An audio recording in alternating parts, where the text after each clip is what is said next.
Seigneur, c'est ce que nous vivons tous les jours. Moi, personnellement, je place ma confiance en Dieu parce que c'est l'ami fidèle, c'est l'ami en qui nous pouvons compter, placer notre confiance en lui parce qu'on passe parfois des moments difficiles et il est bon de faire confiance au Seigneur.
Sa confiance en Dieu et en les garder.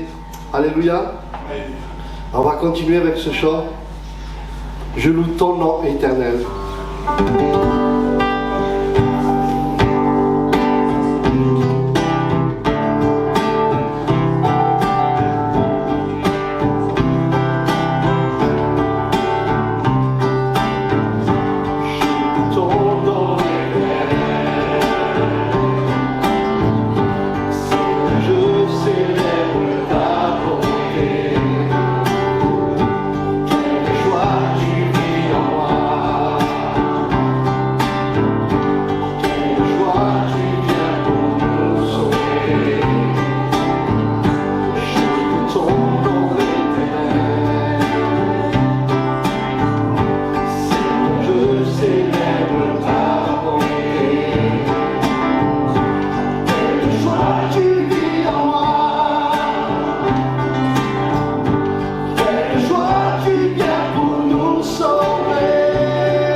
vient du ciel jusqu'à la terre pour mourir pour nous, pour payer nos fautes. Alléluia. Et je vais continuer avec ce chant. Si on peut rester dans la présence de Dieu, chercher la présence de Dieu. C'est un chant qui est dans mon CD. Bon, je fais la promotion de mon CD.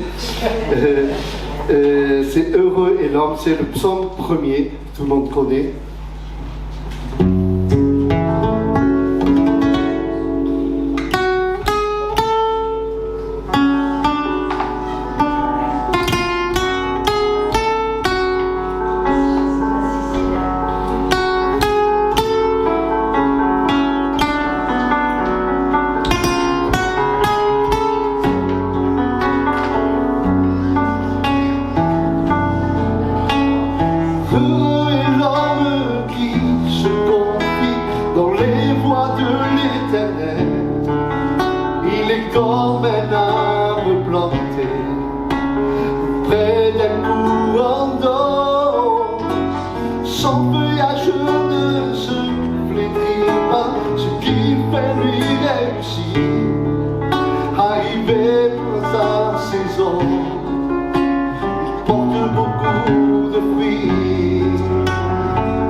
On va parler ce soir de l'homme riche et Lazare.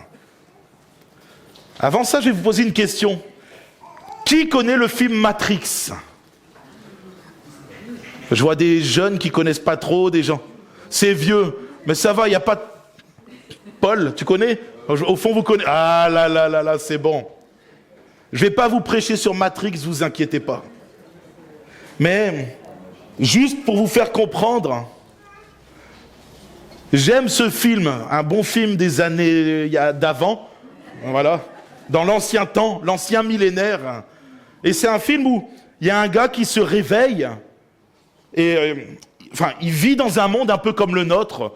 Il est dans une grande ville.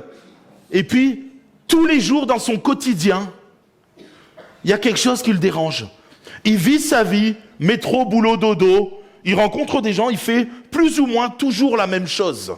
C'est toujours un peu les mêmes choses. Et puis il y a quelque chose qui ne va pas. Et on voit le début du film, c'est tout le temps comme ça. Il va, il revient au travail. Mais il sent qu'il y a un problème.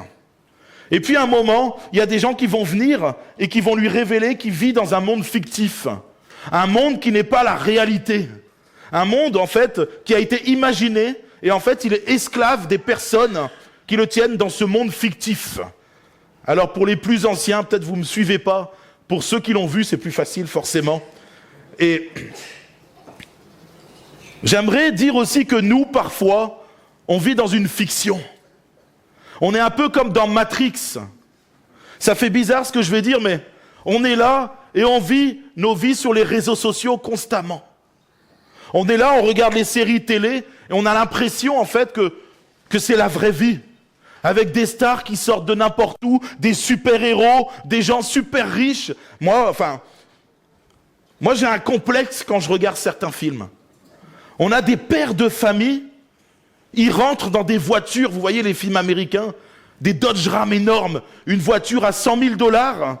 Ils sont là, ils sortent, ils ont une entreprise, ils sont hyper riches, ils sont trop forts, ils rentrent, ils mettent le tablier, ils s'occupent des enfants, ils font à manger, ils font tout. Et là, t'as ta femme qui te regarde.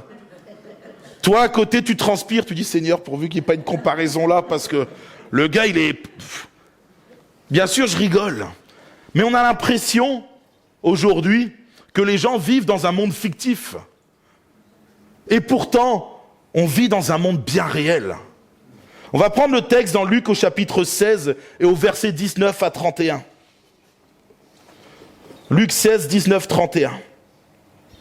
Ce texte nous dit, il y avait un homme riche qui était vêtu de pourpre et de fin lin, et qui chaque jour menait joyeuse et brillante vie.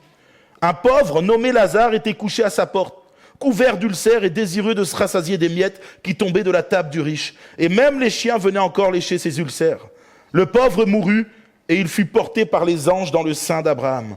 Le riche mourut aussi, et il fut enseveli. Dans le séjour des morts, il leva les yeux, et, tandis qu'il était en proie au tourment, il vit de loin Abraham et Lazare dans son sein.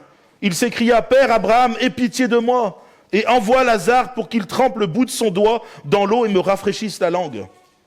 Car je souffre cruellement dans cette flamme. » Abraham répondit, « Mon enfant, souviens-toi que tu as reçu tes biens pendant ta vie et que Lazare a eu les maux pendant la sienne. Maintenant, il est ici consolé et toi, tu souffres.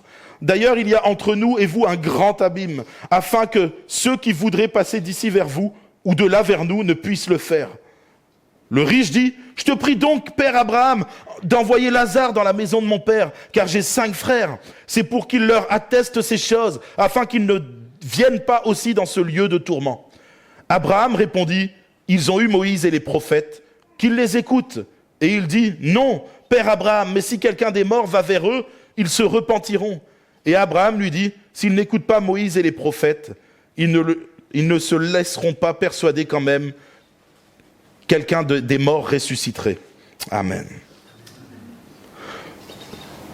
Aujourd'hui, quand on lit cette parabole, on se dit, ah, les riches, c'est pas nous. C'est vrai ou pas? Qui pense dans cette parabole qu'il est plus le pauvre que le riche? Si on devait se comparer à un des deux, à qui on pourrait se comparer, nous, ici? À l'homme riche, on est d'accord. Et même si peut-être que les gens ne sont pas riches dans cette salle, j'ai été voir et j'ai regardé les chiffres un petit peu. Savez-vous que dans cette salle, on fait partie des 20% les plus riches de la planète? Et que sans doute, si des gens ont des biens, parce que ça c'est une moyenne estimée avec des gens qui ont à peu près 76 000 € de biens. Ça veut dire que si aujourd'hui, à Nice, tu as un appartement ou une maison à toi, qui vaut beaucoup plus que 70 000 €, 200, 300, 400, peu importe le prix, tu fais partie des 10% les plus riches de la planète.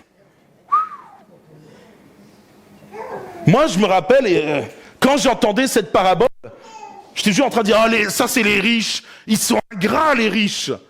Et en fait, quand je revois les chiffres, quand je pense à tout ça, je me dis, mais en fait, quand Jésus s'adresse à cette époque-là, bien sûr qu'il parlait des richesses matérielles et que ça voulait dire quelque chose à l'époque, cette richesse.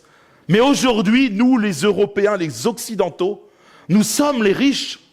Vous savez, quand je regardais un reportage il y a quelques années en arrière, puis c'était en Afrique, des Africains qui disaient, mais vous vous rendez compte, c'est dans des pays comme, je crois que c'était la Somalie ou je ne sais plus où, ils disaient, mais dans les pays européens, ils jouent avec de l'eau. Il y a des fontaines et ils s'amusent avec de l'eau. Et nous, on meurt de soif. Et le reportage, il montrait ce pays qui était en grande famine, une misère où il n'avait pas plu depuis longtemps, et il galérait à avoir même un verre d'eau. Et il comparait avec Las Vegas. Des milliers de mètres cubes par habitant par jour de dépenser pour le plaisir, pour s'amuser. J'aimerais qu'on puisse essayer de se mettre aujourd'hui, non pas dans la peau du pauvre Lazare en se disant oui, c'est nous parce qu'on n'est pas très riches, etc., mais plutôt dans la peau de l'homme riche. La richesse, aujourd'hui, forcément en France, on ne va pas dire que c'est une richesse peut-être financière ou matérielle. Mais aujourd'hui, ça peut être une richesse simple, des choses qu'on a au quotidien dans la vie. On a une télévision. On a tout ce qu'il nous faut, on a un lit pour dormir. On est quand même bien en France. Et ils expliquaient que même les moins riches en France, ils parlaient des SDF. Les SDF français font partie des 40% les plus riches du monde. Imaginez-vous ce que ça veut dire. Imaginez-vous qu'un SDF en France, que nous on dit, il est pauvre, celui-là, il a rien. Il fait partie des personnes quand même les plus riches de la planète. Alors imaginez-vous la misère que c'est de l'autre côté. Alors quand l'Africain, il lit cette parabole, il se dit tout de suite, pas tous les Africains, attention. Il y a des pays, il y a des villes qui... Voilà.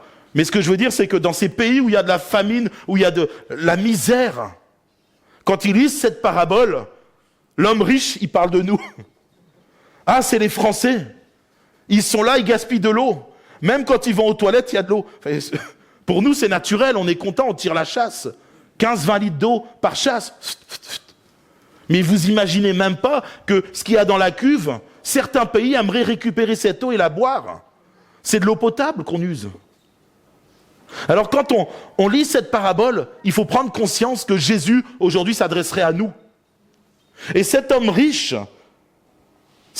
que j'aime, enfin, dans cette histoire, c'est que Jésus va mentionner qu'il était là et qu'il menait une joyeuse et brillante vie. Cet homme, sans s'en rendre compte, a été esclave de la vie qu'il a menée. Et peut-être que ce soir, dans ce lieu, on a des personnes, chrétiens ou pas chrétiens, peu importe, on a des personnes qui sont esclaves de leur vie sans s'en rendre compte. Et je pense que nous, le problème qu'on a en Occident, qu'on a en Europe et en France, forcément, parce que la France est vraiment l'un des pays en tête du classement pour la richesse, c'est que parfois, sans s'en rendre compte, on est esclave de certaines choses qui nous entourent. Quand je parlais d'un monde de fiction, aujourd'hui, beaucoup d'entre nous, on vit dans les réseaux sociaux. On crée des relations seulement dans les réseaux sociaux. Et ce qui se passe, c'est que notre vie est câblée de façon lointaine envers les gens. Alors là, je suis content, vous venez à l'église. Vous vous rappelez de l'époque où il y avait le Covid ? C'était horrible quand même. Mais il y en a que ça n'a pas trop dérangé. Il y en a qui étaient bien, ils ont l'habitude de vivre sur les réseaux, ils ont continué à discuter, à communiquer, à vivre leur vie, ils regardaient leurs séries, leurs trucs. Ils étaient bien, et même nous parfois, en tant que chrétiens, ça nous arrive également d'être comme cet homme riche. On est là, on vit notre vie, et on est pris par toutes sortes de choses, au point où même parfois, on oublie de mettre Dieu en priorité dans nos vies. On oublie le privilège et la chance qu'on a. Alors, je pense que ce soir, tout le monde est chrétien, donc ça va. Je vais adapter mon discours. Mais ce que je veux dire, c'est que concrètement, aujourd'hui, on fait partie des plus riches du monde. Et dans notre quotidien, tout est fait. Quand je dis bien tout est fait pour nous éloigner de Dieu. Il n'y a pas une seule chose aujourd'hui qui est mise en place, en France en tout cas, pour qu'on se rapproche de Dieu. On est là et en fait, dans notre quotidien, que ce soit à travers les informations, les films, la musique, et même nos relations amicales en dehors des chrétiens, tout est fait pour qu'on s'éloigne de Dieu. Les discussions, souvent, qu'on peut avoir, sont des discussions qui nous éloigneront de Dieu. Et en fait, on va avoir une vie, l'expression est bizarre, mais matrixée. À un moment, on va penser que la vraie vie, en fait, c'est celle qu'on vit, et Dieu, on va le mettre de côté dans notre quotidien. Il passera au second plan. Cet homme riche, en tout cas, c'est ce qu'il a fait. Il a joui des choses de la vie. C'était bien. Il a profité. Peut-être qu'à cette époque-là, nous aujourd'hui, avec les jeunes, moi je me considère comme jeune encore. Hein. Certains sont moins jeunes ici, mais Dieu vous bénisse quand même. Mais ce que je veux dire, c'est que à une époque, quand je n'étais pas chrétien, j'allais faire des courses de voiture, j'allais faire n'importe quoi. À l'époque où Jésus parle de ça, il devait aussi avoir des choses et du divertissement. Peut-être moins qu'aujourd'hui, mais il y en avait. Et cet homme riche, peut-être qu'il aimait partir en voyage, aller auprès des notables de la ville, auprès des riches, et fêter, dépenser son argent. Et Jésus nous dit, il était heureux et tout lui réussissait. C'était une belle vie. Et sur le papier, sa vie est belle. Alors si je vous posais la question aujourd'hui, sans vous avoir lu la fin du texte, imaginons que vous ne connaissiez pas cette parabole, je vous aurais dit lequel des deux vous voulez être. Celui qui a des ulcères, qui est par terre, qui désirerait même avoir des miettes? Ou alors est-ce que tu veux être l'homme riche qui jouit de la vie, il est heureux et tout lui réussit en plus? Moi aujourd'hui je pense que même nous en tant que chrétiens, c'est des choses à laquelle nous devons faire attention. Il y a des marqueurs dans notre vie qui doivent être là et Jésus va donner un marqueur pour nous les chrétiens. C'est le fait d'avoir quelqu'un devant chez nous et de ne pas prêter attention à sa pauvreté. Vous savez, hier matin j'étais en ville, j'avais un rendez-vous. Et c'est la deuxième fois que je passe dans cette rue-là et je me suis aperçu, c'est la deuxième fois que je vois une femme qui est là, qui est par terre. Et regardez comment le monde d'aujourd'hui a, je ne vais pas dire matrixé, ça fait bizarre, a aveuglé les gens. Les gens aujourd'hui, quand ils voient des pauvres dans la rue, ils ne s'arrêtent même plus. Ils n'ont même plus le désir de... Vous voyez, moi, ce qui m'a choqué, ils les regardent même plus. Et puis quand la personne parle, ça dérange. Moi, je l'ai vu, j'avais mal au cœur, j'avais pas de pièces sur moi. La première fois où je suis passé, je lui ai donné quelque chose, parce que ça me touche, je ne peux pas faire autrement. Mais dans le monde dans lequel on vit, c'est un monde qui est rempli de Lazare. Et je parle de ça en France, d'accord, majoritairement. Parce que bizarrement, dans tous les pays que j'ai cités, que ce soit en Asie, en Afrique, en Amérique du Sud, au Moyen-Orient, c'est des gens qui sont à la recherche de Dieu quand même. Alors, oui, il y a des religions qui ne sont pas les nôtres, mais les gens cherchent Dieu. Ils cherchent véritablement Dieu parce que quand tu n'as rien, tu vas chercher quelque chose qui est abordable. Et la seule chose qu'ils ont, ces gens-là, c'est la recherche de Dieu au final. Parce qu'ils n'ont pas d'argent, ils n'ont rien. Et leur seule espérance, c'est de la placer en un Dieu qui pourrait les sortir de cette situation. À l'inverse, nous en Europe, on est bien. On a tout ce qu'il faut. Et si vous regardez les Français aujourd'hui, ils sont en train de rejeter majoritairement Dieu. Parce qu'ils sont bien, comme cet homme riche. Ils jouissent de la vie, des plaisirs de la vie. Alors oui, on ne parle pas forcément d'avoir des millions sur le compte, mais d'avoir une vie où, dès que ça ne va pas, je vais regarder un petit film comique. Et ça va me faire du bien, ça va me soulager. Et attention, Dieu n'est pas contre ces choses-là.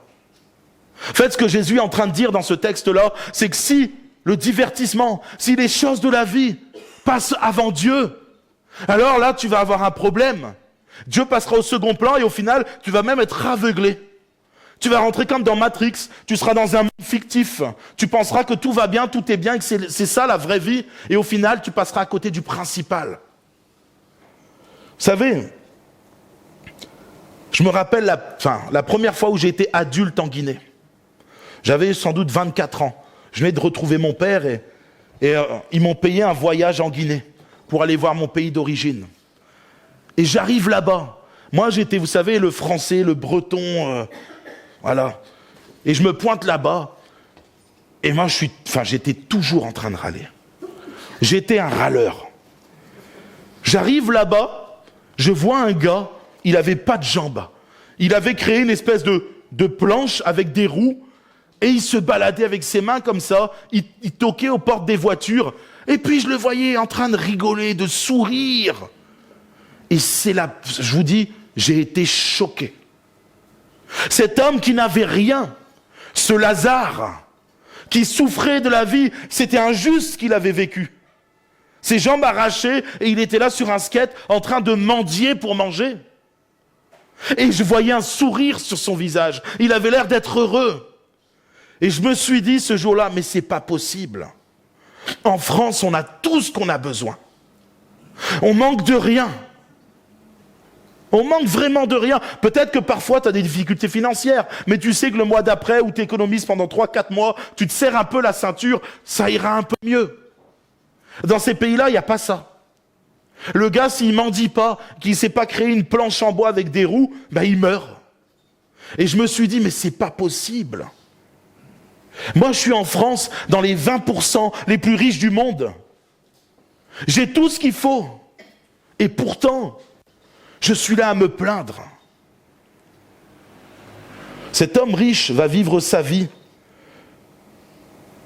Et je vous encourage à centrer votre vie sur Christ. Pour moi, c'est la chose la plus importante qu'il y a sur terre. Le seul objectif qu'on a, c'est centrer notre vie sur Christ. Et si notre vie est centrée sur Christ, alors Christ nous donnera d'autres objectifs après derrière. Si nous sommes remplis de son amour, remplis de sa parole, on bénira les gens qui nous entourent. On ira au contact des autres, on aura de l'amour, on sera passionné par les âmes, on voudra les amener à Christ.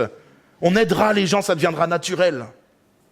Vous savez, cette dame que j'ai croisée dans la rue, qui n'avait rien, je sors de mon rendez-vous, je la revois, quelques 45 minutes, 1 heure après, elle trouve un truc par terre, elle le prend, elle le met à la bouche. Vous savez, vous imaginez même pas comment j'ai eu mal au cœur. Je me suis dit, Seigneur, je ne veux pas perdre cet amour pour ces gens-là. Et un des marqueurs de savoir si Christ est toujours, on va dire, l'objectif numéro 1 dans votre vie. S'il est toujours le principal, celui qui fait battre votre cœur, celui qui a marqué vos cœurs jour après jour, celui qui est dans votre quotidien, c'est que ce genre de choses vous peinera. Ce genre de situation, vous le sentirez, vous aurez mal au cœur. Vous ne pourrez pas sortir et vous dire, lui, c'est pas grave, je vais passer à côté de lui, de toute façon, il est comme ça, je peux rien pour lui, je vais continuer ma vie. Alors, je ne dis pas que tu vas vendre tout ce que tu as pour lui donner. Mais ça doit faire quelque chose dans ton cœur. Jésus s'arrêtait, il sortait, il s'arrêtait. À un moment, il dit, il vit cette foule et il fut ému de compassion. Et il commença par les nourrir. Un des marqueurs pour savoir si toujours Christ est le centre de ta vie, c'est avoir compassion des âmes. Et si, dans ton quotidien, les gens qui t'entourent, t'en as rien à faire, alors ça, c'est triste. Il faut que tu reviennes à Christ. Il faut que tu demandes au Seigneur de ranimer la flamme en toi, cette passion, cet amour pour les gens. Parce que la Bible, elle dit, tu aimeras ton Dieu de toute ta force, toute ton âme, toute ta pensée, et tu aimeras ton prochain comme toi-même. Moi, j'ai été dans la misère.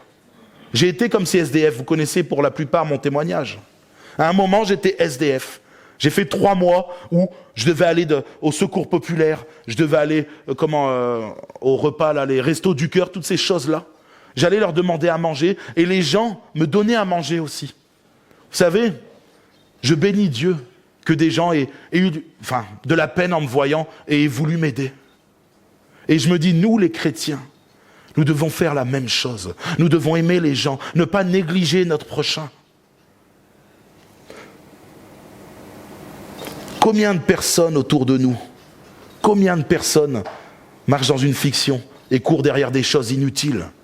Et parfois, nous-mêmes, les chrétiens, nous cherchons des choses qui nous écartent de l'objectif principal qui est Christ. Veillons sur nos vies, veillons sur nos cœurs. Arrosons nos cœurs de la parole de Dieu jour après jour.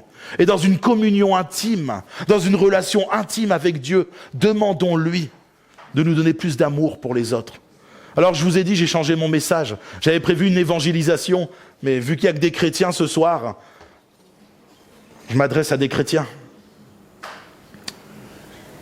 Ne perdez pas l'objectif. C'est les âmes, l'amour pour les autres. Paul dira à un moment, tu peux tout avoir, tous les dons, tu peux faire tout ce que tu veux. Tu peux même donner ta vie, te vendre tout ce que tu as, le donner aux pauvres. Si tu n'as pas l'amour, tu n'as rien. C'est comme une cymbale qui résonne. Et ce soir, c'est important de ne pas se laisser influencer par toutes les choses de l'extérieur.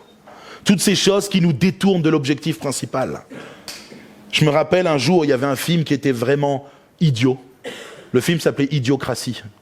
Donc déjà, ça veut tout dire, c'est un vieux film. Et ce film, c'est assez marrant comment on peut voir le réalisateur, quand il a fait ce film, il a dit, on va dire, vraiment de choses réelles, de ce qui est en train de se passer sur Terre. Il disait, il faut, divertir, voilà, c'est le mot que je cherchais. Il faut divertir les peuples pour pouvoir les soumettre. Et c'est un peu ce que le diable est en train de faire. Il divertit les nations, les peuples. Et les gens réfléchissent de moins en moins. Et vous avez qu'à voir aujourd'hui, à une époque, quand il y avait un souci, les Français, ils allaient dans la rue. Et ce n'était pas juste quelques 10 000 ici, 2 000 là. C'est des centaines de milliers, voire des millions. Il y avait un souci, ils allaient dans les rues, ils contestaient, c'était pas content. Là, vous avez qu'à voir, il y en a beaucoup qui râlent. Tu leur mets un bon film le soir, et demain c'est oublié, on passe à autre chose. Comment rendre dociles les populations? C'est ce que le diable a voulu faire depuis le départ. Si on divertit les gens, si même on divertit l'Église, on divertit les chrétiens, on met tout ce qu'il faut autour pour les endormir, il n'y aura plus cette puissance, il n'y aura plus cet amour, cette passion pour les autres. Et quand on voit Lazare, parfois nous sommes des Lazare. Et il faut veiller, il faut demander au Seigneur de vraiment nous empêcher de devenir pas des Lazare, l'homme riche, pardon. Si on est des Lazare, c'est bien. Lazare, il finit bien. Vous avez qu'à voir Lazare qui a vécu une vie vraiment difficile, horrible, malade. Il n'avait rien. Il se mettait devant la maison d'un riche en désirant, c'est ce que le texte dit. Il était désireux de manger les miettes. Quand on lit ça, ça fait mal au cœur. Mais Lazare a bien fini. Quand on regarde la fin du texte, Lazare va être élevé, il va arriver dans le sein d'Abraham. Tandis que cet homme riche va aller dans le séjour des morts. Ce soir, je n'avais pas du tout prévu un message comme ça. Mais je pense que c'est bien qu'on puisse vraiment positionner nos cœurs au cœur de Christ. Que la parole de Dieu soit ce qui fasse battre notre cœur, vivre notre cœur. Et que quand on sorte, si on voit des Lazare dans la rue, bien sûr, c'est une image. Là, on va commencer déjà par les membres de notre propre église. Si on sait qu'il y a des frères et des sœurs dans notre église qui ont peu de moyens, et que toi, à côté, tu es assez aisé, la première chose à faire, c'est d'aller bénir les personnes à côté de toi. Si tu sais que tel et tel ont un problème d'argent, je ne te dis pas d'aller bénir si l'autre, il fait n'importe quoi. Je me rappelle d'une histoire où, je ne sais même pas si je peux la raconter, je vais la raconter soft. Un jour, il y a une personne qui est dans une église et qui dit « Ouah, j'ai des problèmes et tout ça, donc j'ai pas d'argent pour me nourrir. » Cette personne a été aidée par l'église, donc l'église a vraiment joué le jeu. Des gens sont venus, ils l'ont béni, l'église aussi l'a béni. Et cette personne est partie faire de la chirurgie esthétique avec l'argent. Et je ne vous dis pas qu'est-ce qu'elle a été faire dans la chirurgie esthétique, vous seriez outrés. Je parle de personnes qui ont véritablement des problèmes financiers, qui sont sérieux. Ça peut arriver. Surtout, je pense à nos aînés, qui souvent ont des petites retraites. On a beaucoup d'anciens dans les églises qui ont des toutes petites retraites et qui vivent difficilement. Pensez à ces gens-là. Ne faisons pas comme l'homme riche. On vient, on se sert, on est bien à l'église, il y a de la bonne musique. Voilà, c'est bien, Fatih, continue comme ça. Et puis, on a un message, bon, ça dépend. Quand Laurie est en forme, ça va. Quand c'est Sam, on est content. Quand c'est M. Musard, on est content. Mais en réalité, n'oubliez jamais que ce qui fait battre le cœur du chrétien, ça doit être l'amour. Si nous nous aimons les uns les autres, c'est ça le principal. Le principal, c'est d'aimer les gens. C'est de les aimer. Et des Lazare, on en a dans notre église. Des personnes qui ont peu de moyens, on en a dans nos églises en France. Même si on fait partie des 20% les plus riches, là je reviens à un autre niveau. Je fais un transfert, on reste en France. Il y a quand même des Français qui vivent avec peu de moyens. Je pense qu'on peut les bénir. Je pense que c'est le rôle de chacun d'entre nous de pouvoir les aider, de pouvoir faire attention à notre prochain, de se dire tiens mon frère il est dans la souffrance, il a un problème, je vais le bénir. Après il n'y a pas que des problèmes financiers, on l'a déjà dit, si ton frère il souffre, il a des problèmes, peu importe, il va pas bien dans son moral, aide-le, bénis-le, appelle-le, fais quelque chose pour lui. Rends-lui service, parce que tu aimerais qu'on le fasse. Quand toi tu vas pas bien, t'aimes que les gens viennent t'aider. Mais quand les autres vont pas bien, toi aussi, prends soin d'eux. Bénis-les. Prends contact avec eux. Vous savez, alors moi je viens d'arriver, maintenant ça fait quelques mois. Donc je viens d'arriver, c'est plus récent, mais voilà. Je commence à connaître de plus en plus les gens. Cet après-midi, bon après vous allez dire, toi t'es pasteur, c'est normal. C'est ton travail et c'est vrai. Mais aimer, c'est le travail de tous les chrétiens. Et je pense que quand vous voyez des gens qui ne viennent plus à l'église depuis un petit moment, 2-3 semaines, un message, juste, comment tu vas moi. Je sais qu'il y en a qui jouent le jeu ici. Hein. Et je le dis, c'est une église, je trouve que vous jouez quand même énormément le jeu des visites, etc. C'est vrai ou pas? Avec Jen, on a fait le constat que c'est une église qui visite beaucoup les malades, les aînés et tout ça. Donc je trouve ça bien. Mais essayons de faire encore plus. Voilà, quand des gens ne viennent plus depuis un certain moment, si vous avez une amitié, quelque chose, un lien avec eux, appelez-les, essayez de savoir pourquoi ils ne viennent plus. S'ils ont été blessés par quelque chose, etc. Priez avec eux, encouragez-les, et puis relevez-les, aidez-les à se relever. Ne vivons pas notre quotidien, même chrétien, de façon égoïste. C'est pas possible. Quand on est chrétien, on aime les autres. Et quand on aime les autres, on doit prendre soin d'eux. Je veux pas qu'on soit comme ces églises modernes qui aiment juste faire beaucoup de spectacles, beaucoup de bruit. Mais il n'y a aucun fond, aucune teneur, aucune profondeur. Je veux qu'on soit connus ici pour notre amour les uns envers les autres. La priorité de cette église, c'est pas les belles décos. C'est pas avoir mis une belle lumière, même si gloire à Dieu, on a une belle déco et des belles lumières. Un beau prédicateur. Je me suis fait chambrer, il y en a qui m'ont écouté, qui m'ont dit « Ah, tu dis souvent que t'es beau là dans tes prédications. Alors je vais t'encourager, mon frère, à dire que t'es beau. » Bien sûr, je rigole.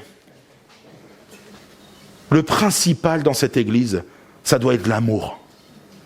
Et si vous ne connaissez pas tous les dimanches, on vient et il y a des gens qu'on ne connaît pas. C'est vrai qu'on a l'habitude dans nos églises d'aller vers les gens qu'on connaît, avec qui on a une affinité. Ce que j'aimerais vraiment, c'est que vous puissiez jouer le jeu, d'aller voir ceux que vous ne connaissez pas, ceux avec qui il n'y a pas une affinité proche, et que vous alliez découvrir ses frères et ses sœurs. Je peux vous assurer que vous allez découvrir des pépites. Il y a des pépites dans les églises qui parfois sont oubliées, enterrées, parce qu'elles sont un peu réservées, introverties. Peut-être il y a des blessures du passé qui les empêchent de discuter. Si toi tu es à l'aise, et je sais qu'ici il y a beaucoup de gens qui sont à l'aise. Les Italiens, les Italiens sont à l'aise, ils parlent facilement, c'est bien. Allez vers ceux qui justement ont besoin d'amitié, d'amour, de fraternité. Et vous verrez que l'église va grandir tranquillement. Mais elle va grandir dans l'amour, et c'est le principal. On peut être 3000 demain, hein, si on fait des spectacles et des trucs tout le temps. Mais le but, c'est de s'aimer premièrement. Et ensuite, on verra pour le reste. Est-ce que vous êtes d'accord avec ça? Qui n'est pas d'accord avec ça? Bon, c'est bien. Il se disait un peu costaud, le pasteur, on va faire... On va prier simplement. On va prier, j'aimerais juste rajouter pendant qu'on prie que on est dans un monde rempli d'hommes riches, dans un pays en tout cas rempli d'hommes riches. Vous avez compris, spirituellement parlant. d'hommes qui rejettent Dieu, d'hommes et de femmes qui vivent leur vie parce qu'ils sont aveuglés par les choses de ce monde. Et le diable fait tout ce qu'il faut pour les aveugler. Ce que j'aimerais, c'est que nous, en tant que chrétiens, on puisse être la lumière du monde. On puisse briller. On puisse refléter Christ. Alors on n'est pas parfait. On commettra des erreurs. Mais qu'on puisse avancer et se dire, Seigneur, je veux aimer les gens. Et si on aime notre prochain, alors le monde saura que nous sommes chrétiens. Par l'amour. Je me rappelle plus cette chanson. Si Fatih, tu veux jouer un dernier air de gratte après, sens-toi libre, mon frère. Mais vous comprenez ? Les gens doivent voir l'amour chez nous. Et si on aime, on évangélise. Si on aime, on prêche Jésus-Christ dans la rue. Si on aime, on distribue des Bibles autour de nous. Et je pense que l'Église est appelée à ça, à aimer. Et c'est comme ça qu'on brillera, qu'on fera briller Christ dans cette ville de Nice. Seigneur mon Dieu, nous ne voulons pas voir ces hommes riches, comme cet homme riche dont tu as parlé, aller en enfer. On ne veut pas voir les Niçois être perdus, Seigneur mon Dieu. Si tu nous as placés sur Nice, si nous vivons sur Nice, c'est que tu veux que nous puissions refléter qui tu es dans cette ville de Nice. Seigneur, nous ne voulons pas être indifférents aux gens qui se perdent, indifférents à la misère, indifférents aux gens qui nous entourent. Bien au contraire, nous voulons les aimer. Donne-nous plus d'amour. Donne-nous d'être comme toi, Jésus. Partout où tu allais, tes yeux étaient remplis de compassion. Nous voulons avoir ta compassion et ton amour, afin, Seigneur, de parler de toi, afin de leur laisser une chance d'être sauvés. Seigneur mon Dieu, nous voulons aimer comme toi tu nous as aimés. Nous voulons aimer, Seigneur mon Dieu, parce que c'est ce que tu nous demandes. Tu as résumé tout en 2 commandements. Et c'est aimer Dieu et aimer son prochain. Alors Seigneur, nous voulons être remplis d'amour. Nous voulons déborder d'amour les uns envers les autres. Et pardonne-moi, Seigneur, quand je n'ai pas eu assez d'amour envers certains. Pardonne-moi quand j'ai manqué à ces commandements. Seigneur, remplis-moi de ton amour. J'ai besoin de déborder de cet amour qui vient de toi. Puiser cet amour au quotidien auprès de toi, afin que le monde puisse voir que tu es vivant à travers l'amour que nous avons les uns envers les autres. Gloire à toi, Jésus, pour tout ce que tu fais. Gloire à toi pour qui tu es. Amen.